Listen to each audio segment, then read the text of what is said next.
Okay, so under here we're gonna have a T27, if you see that, and then another T27 that should be there that apparently isn't there, and I don't know why it's not there. It was there the last time I worked on his bike. I don't know where that went. And we got two more over there, and across the front here with his, he's got these spike bolts, and those are gonna be 7/16. You might have Phillips heads, you might have T25s or T27s or hex or something. You'll know what you have because of how it looks. So we'll take these three off, those 4 bolts, and then, you know, I shouldn't be struggling to remember this as hard as I am, but I'm pretty sure that's it.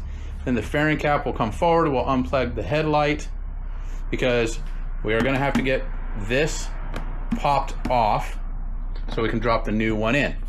So let me start pulling hardware, get this off, and let you know if I forgot anything. All right, so as you can see, I've already got it popped loose, but I'm going to show you what I did here.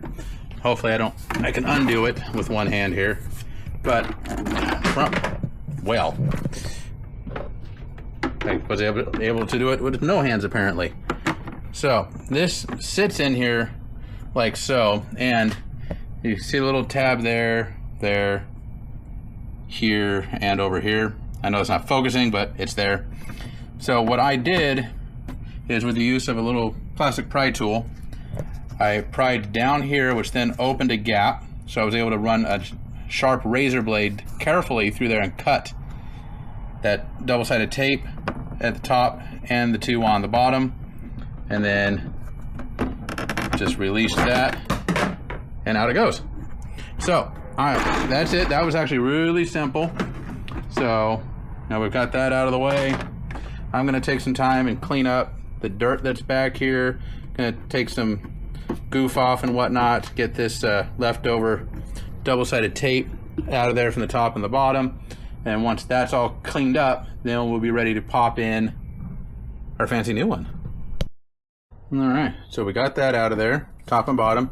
I'll tell you what, if you guys haven't bought one of these or don't have one of these rubber wheels, do yourself a favor and snag one. I think I overpaid for that because it came from O'Reilly's, but they're expensive, and they make a freaking mess, but God, they make this process so much faster than just goof off alone wherever I put it, and then, you know, some cleaner to get that residue off. But yeah, no, it's nasty because I've been palming and arming all over this, but I'm going to clean this up before I give it back to him. So now that this is prepped and ready, we're ready to take this, and you'll note we got 2 tabs there, 1 tab there, in these same places the stalker had it. So basically it's going to drop in like this, and going to look a hell of a lot better than that flat black did.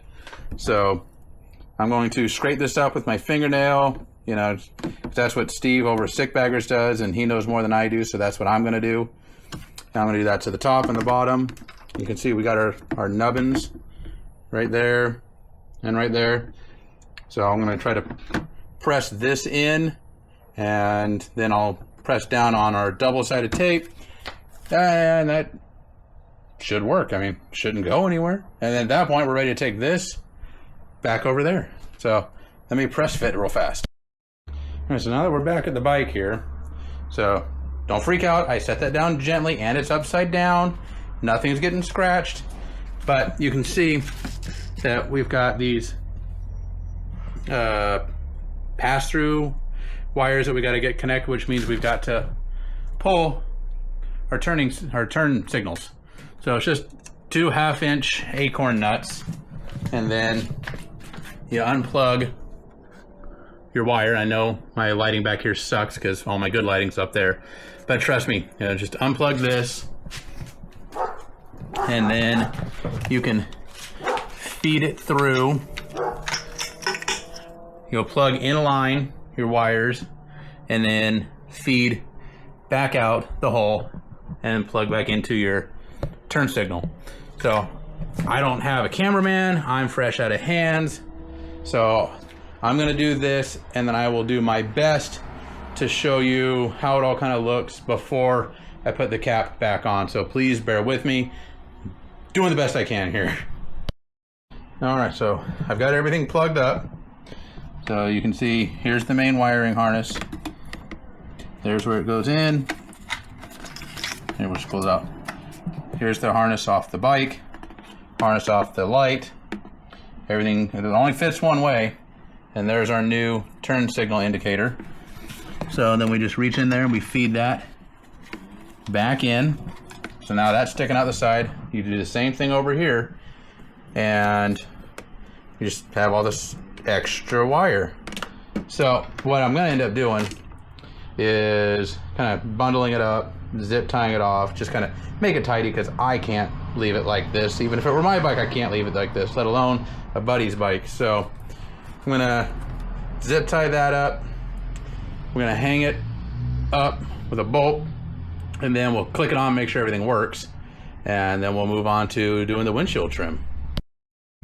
All right, so the cap is back on tentatively. We've got one bolt in the center holding it on. So I tested everything and it works. So let me give you a quick preview on that real fast. Again, it's just me. So gonna have to get him to do something about this halogen light, I tell you. So I haven't plugged in the side lights yet, so don't worry. I wanted to make sure this works, and it does. You can see it actually is a sequential. So let's shut that off. Goes back to white. Same thing there. All right. So that looks good. I dig that. So now I just got to get the side lights back on, both sides, and then we're ready to throw on our windshield trim. Hold up. All right, so fairing cap is back off again, because now we're gonna work on that windshield trim. And to do that, it's gonna be the same concept. Let's grab it here. We've got those inline splitters again. So we're going to unplug what we already did here, plug these in line to those, and then we should be able to feed all of this up and out the top and button this up for the last time. So let me figure out how I'm going to arrange these inline plugs, and I will let you know what I discover. All right, so here's what I figured out. I just unplugged the vent harness from the bike harness, plugged in the windshield trim to the bike, and then the vent into the trim.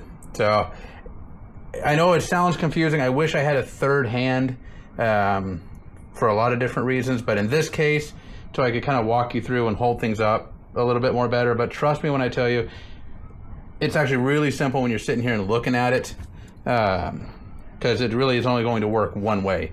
I did click everything on just to make sure I got it right, so that way I don't button up what I've got here only to discover shit. So let me plug the headlight back in, put this back up, get it buttoned up, and then I'll show you the final product and how it looks with all these fancy new lights from LED Factory Mart. Hold on. All right, she's all buttoned up. So let me click on the lights, show you what's going on here. So, okay, our new vent light, our new windshield trim light, blinkers are still working. And if I step back just a skosh here, I don't know if that's coming through, but with the LEDs on either side of the headlight and above it, it just accentuates how yellow that headlight actually is, because, well, it's halogen. So I think I'm going to strongly encourage him to look into upgrading his headlight.